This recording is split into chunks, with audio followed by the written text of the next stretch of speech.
Instead of looking at graphs of piecewise functions, in this video I'm just going to write out the equations and we're going to find points based off those. So I'm going to introduce some new notation. It's called f of x.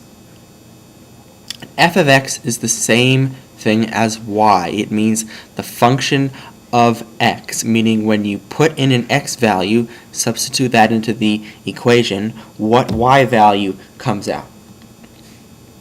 So this is f of x is 3x minus 4 when x is less than 2. F of x is 1/2 x plus 5 over 2 when x is greater than or equal to 2. So we still have our y equals mx plus b. F of x is just y. So y equals 3x minus 4 and y equals 1/2 x plus 5 over 2. So now, if I ask you to find the y value when x equals -1, you have to first determine which of these two equations you're going to substitute -1 for x. X is -1, so is -1 less than 2 or greater than or equal to 2? Well, it is less than 2, so we're going to be using this equation because x is -1 on the line of this equation.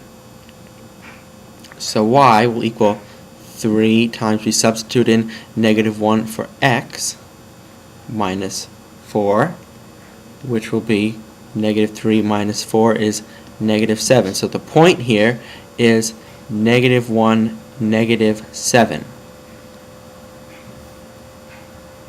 If you want to find the y value where x is 3, now 3 is greater than or equal to 2, so we're going to use this equation. So y is 1/2 times an x of 3 plus 5 over 2.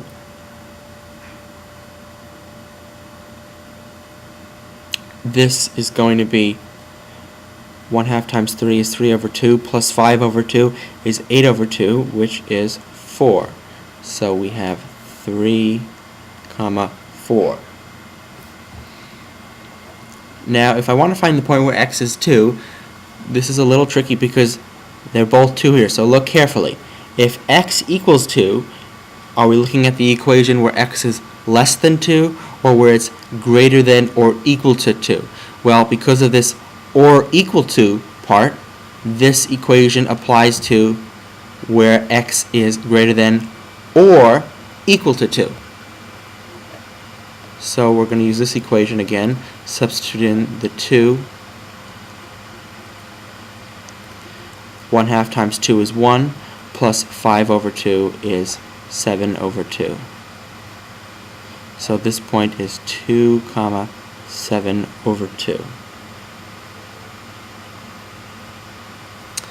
Now, let's do a piecewise function with 3 pieces. So f of x, or y, equals 4x minus 1 when x is greater than or equal to -3.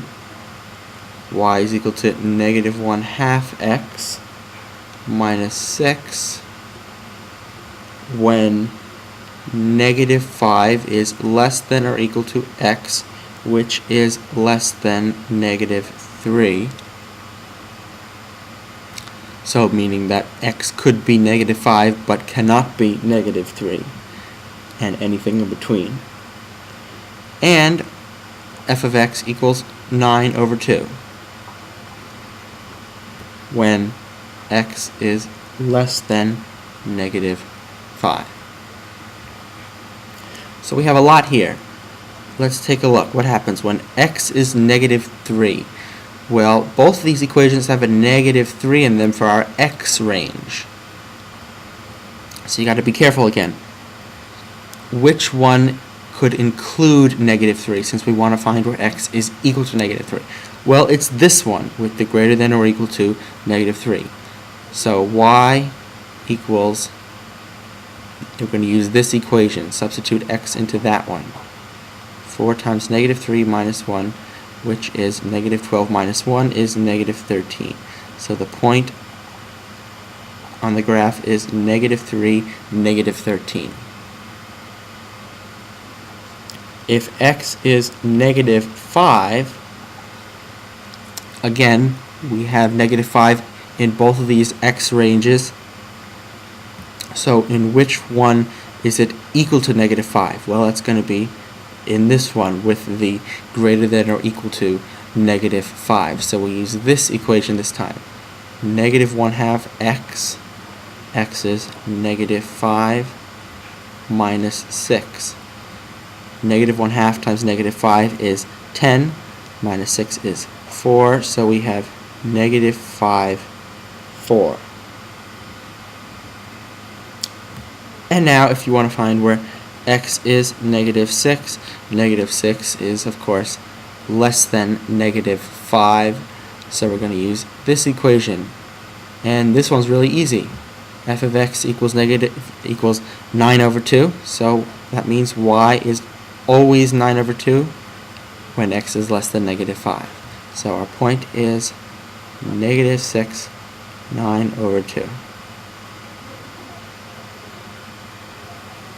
Okay, we're going to stop there. And in the next video, we're going to get started with graphing these piecewise functions given an equation in, or several equations in function notation like this.